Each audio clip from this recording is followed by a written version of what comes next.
7 Minutes in Heaven by Boomstick Nick. Read by No One and Nobody. Chapter 2. 7 Minutes in Hell. Silver Spoon didn't know how much time had passed since the closet door closed, but it was all the time Mash's pungent geekness needed to foul the air inside of the small space.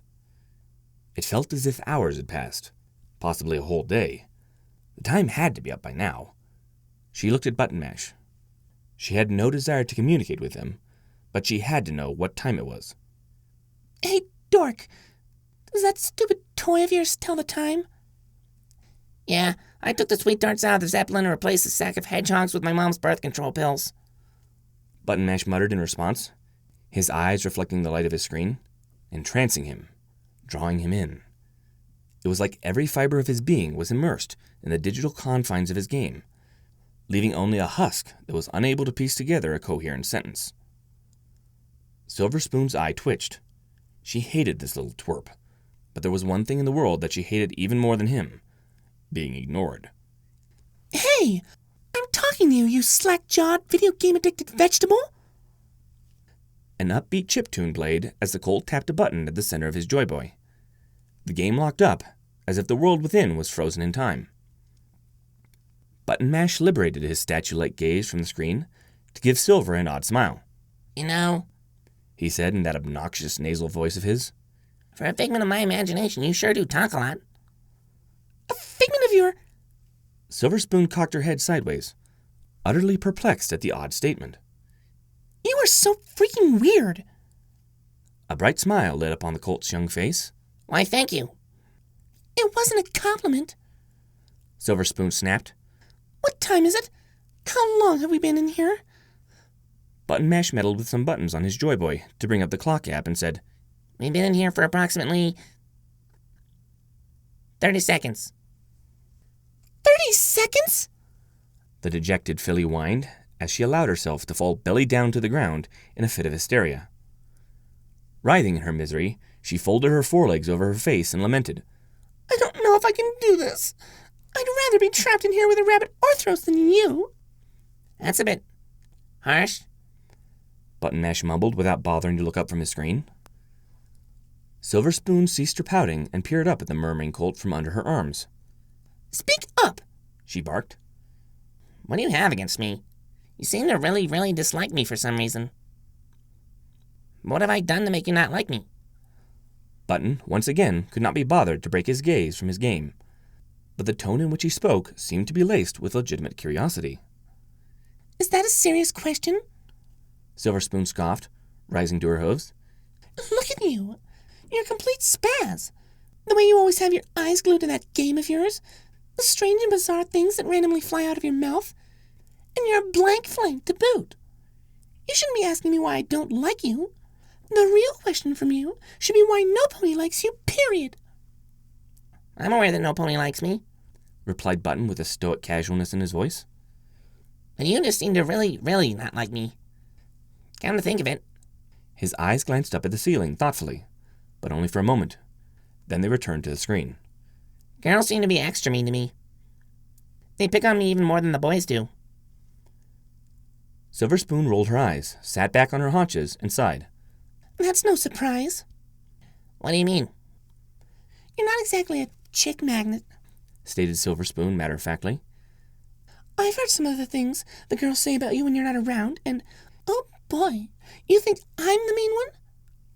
You don't even want to hear what the others say about you. Button chuckled. Little do they know, I could have any girl I want. I know the secrets to seduction. My technique is flawless. I've been practicing for years. The corners of Silver Spoon's mouth stretched out in a condescending smirk as she was now utterly amused by the geeky little Colt's proclamation. Okay, she said doubtingly. You have my attention. Button Mash peered up from his game. Didn't I already have your attention? This secret technique that you've been honing for years. It has the power to make any girl yours. I seriously have to see this. Pausing his game, Button cocked an eyebrow in a swaggering smile. Really? I'm not sure if you can handle it. It's almost too powerful in person. Oh, yes. The skeptical filly snorted, her sarcastic eyes shimmering pleadingly. Please, sweep me off my hooves with your manly, rugged, whatever it is you think you've got going for you. Button Mash smiled, his eyes narrowed provocatively. Okay, but you asked for it. Yes. The incredulous filly crossed her arms over her chest and leaned against the wall behind her, fortifying herself, as if she were waiting in anticipation for the punchline of a hilarious joke. Yes, I did. The colt placed his game ever so gently on the ground in front of him, as if it were a baby or some kind of precious treasure. He then produced a strange-looking device from seemingly out of nowhere. Still unamused, though genuinely curious, Silver Spoon's forehead wrinkled as she raised her eyebrows and queried, What's that? It's an ocarina. Button smirked. And what's it? An ocarina. The colt repeated as he gave her a seductive sideways glance. Chicks dig a dude with mad ocarina skills. He then placed his mouth on the device, closed his eyes, then swayed gently from side to side as he played 3 notes repeatedly. You like that? Silver Spoon remained impassive. What in tap-dancing Celestia's name was that? That's called Epona's song. Button Mash informed, deepening his voice as much as his pubescent vocal cords would allow in an attempt to make it sound smooth and velvety. And I can play that one for you all day, girl. Ah, yeah. He continued to play the device, his narrowed eyes locked provocatively on Silver Spoon, as he occasionally nuanced to other melodies, most of them composing of 3 basic notes. The filly slowly shook her head, her eyes wide with a combination of disbelief and agitation. It's like your very presence is giving me cancer. Cancer? Button looked urgently at his ocarina, then turned a concerned gaze back to her. You want me to play the song of healing for you? Silver Spoon groaned as she slid down the wall into a sitting position, placing her head into her hooves. Diamond Tiara, what did I ever do to deserve this? She sobbed. You could have locked me in here with snips. You could have locked me in here with snails. Heck, you could have locked me in here with a freaking leper. But no, I got Button Mash. Button Mash's ocarina reached a high note as he abruptly ceased playing. Diamond Tiara? He asked. Yes, Silver Spoon snapped impatiently. Diamond Tiara. You're making it sound as if this is all her fault. I mean, sure, this game was her idea, but you didn't have to play. Silver Spoon sighed exasperatedly, keeping her face firmly planted in her hooves. Diamond Tiara tricked me into playing this game. Said the bottle was rigged to land on Rumble. How do you rig a bottle? I don't know, Kay. I just believed her. Button Mash took a seat at the opposite end of the closet from where Silver Spoon sat. She could hear the colt resuming his game as the sounds of battle and bloodletting once again filled the dark room. She's your friend, isn't she? Why would she do that to you? He asked. Because she knows I like Rumble, Silver Spoon frowned. and she likes him too. So she tricked me in order to eliminate me as her competition. And now here I am, stuck in here with the most annoying little dweeb on the planet. And to make things worse, she'll most likely cheat in order to have her alone time with Rumble. She'll probably go so far as to brag about it tomorrow, too. Button Mash continued to play his game. But something was suddenly different in his eyes. He was grimacing. It was like he was formulating something, piecing something together in his head. He looked less like he was focusing on his game, and it looked more like he was deep in thought. Are you on speaking terms with Sweetie Belle by any chance? He suddenly asked. That blank flank? Silver Spoon frowned in revulsion as she spat out the word like a curse. I don't associate with blank flanks. Which reminds me, you're a blank flank. So maybe we should stop associating? So that's a no? Button concluded. Yes. So it's a yes then? No, I'm not on talking terms with Sweetie Belle, okay? All right then. Button Mash chuckled mischievously. Silver Spoon cocked her head to one side. What was that weird little colt thinking about?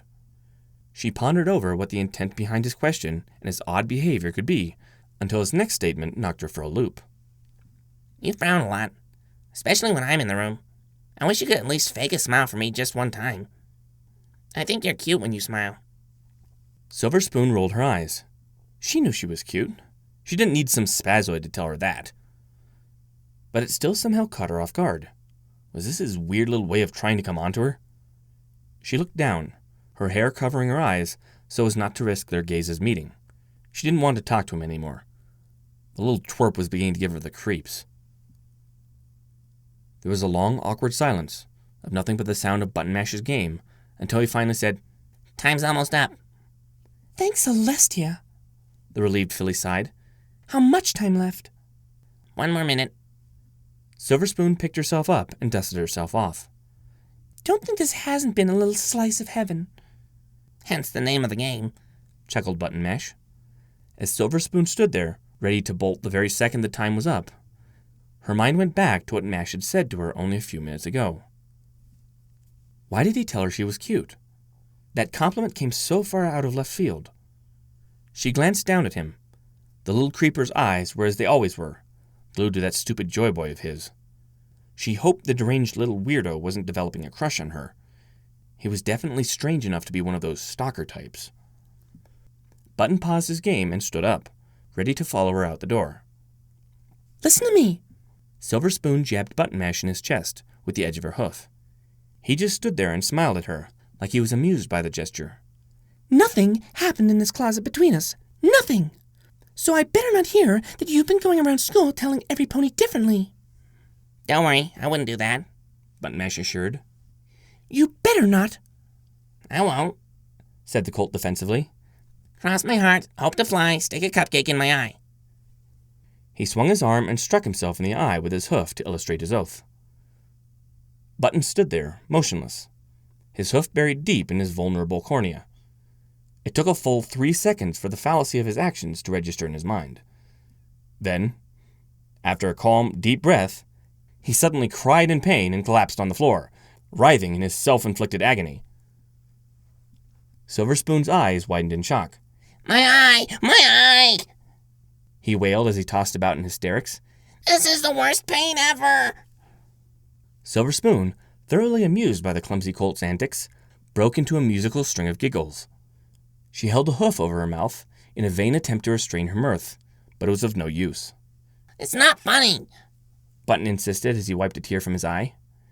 No, no it isn't, chuckled Silver Spoon. It's hysterical. You're such a clumsy little dweeb. Suddenly, the closet door flung open.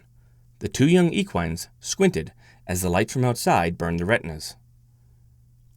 All right, you two. Time to give some pony else a chance. Diamond Tiara's voice rang out. When Button and Silver's eyes adjusted to the light, they could see that the fillies and the colts were all crowded around the closet, their eyes gleaming with anticipation as to what may have occurred within the confines of the closet during the 7-minute time span. Diamond Tiara shoved her way to the forefront of the throng. She looked down at Button Mash, who still lay sprawled out on the ground. Then she looked at Silver Spoon, who stood over him, still half smiling.